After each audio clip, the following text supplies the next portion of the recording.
শীতকাল মানে পিঠার উৎসব। আর এই শীতকালে সবচেয়ে জনপ্রিয় পিঠা হচ্ছে ভাপা পিঠা। এটা না খেলে কি হয়, চলুন আজকে চৌগাছার কোথায় ভাপা পিঠা পাওয়া যায় সেটাই আজকে শেয়ার করব। হ্যালো এভরিওয়ান, আসসালামু আলাইকুম, welcome back to my new another blog.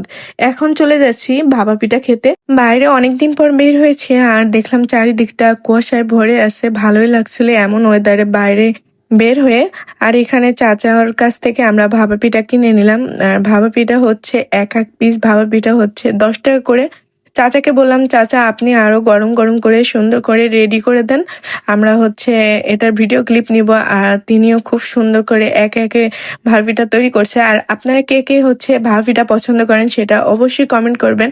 আর যে যে আপুরা আছেন তারা কে কে ভাপা পিঠা তৈরি করতে পারেন সেটাও কমেন্ট করবেন। আমি আসলে এটা বানাতে পারি না, তারপর চেষ্টা করলে হয়তো পারবো, কিন্তু কখনো ট্রাই করে দেখা হয়নি। আর চাচা একে একে মানে তার খোলাতে যতগুলো ভাপা পিঠা ধরবে সেই পরিমাণে সে তৈরি করছে এক এক করে।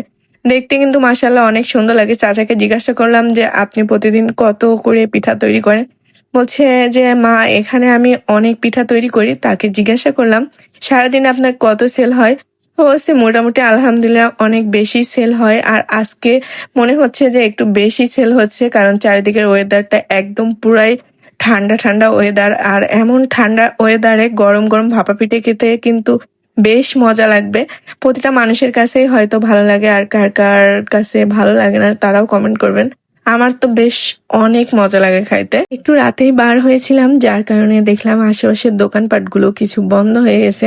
আর চাচা এদিকে সুন্দর করে একটা মানে স্টপ করে সেখানে হাঁড়ির উপরে পাত্রটা দিয়ে রাখছে। আর এখন একে একে সবগুলো ভাপা পিঠা এখানে দিয়ে নিচ্ছে ভাপ দেওয়ার জন্য। এখানে কিন্তু 10 থেকে 15 মিনিটের ভিতরে হয়তো পিঠাগুলো রেডি হয়ে যায়, বা তার কমও সময় লাগতে পারে।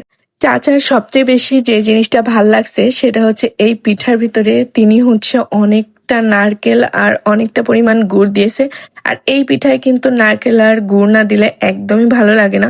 আর কি বলবো, চাচারে আপনারা যদি চাচার থেকে পিঠা খেতে চান অবশ্যই বিকাল বেলা চলে যাবেন ব্রিজের উপরে, তাহলে চাচাকে পেয়ে যাবেন। আর এই যে দেখুন গরম গরম পিঠা, একদম ধোয়া ওঠা পিঠা, দেখতে যেমন সুন্দর খেতে কিন্তু তেমনই সুন্দর।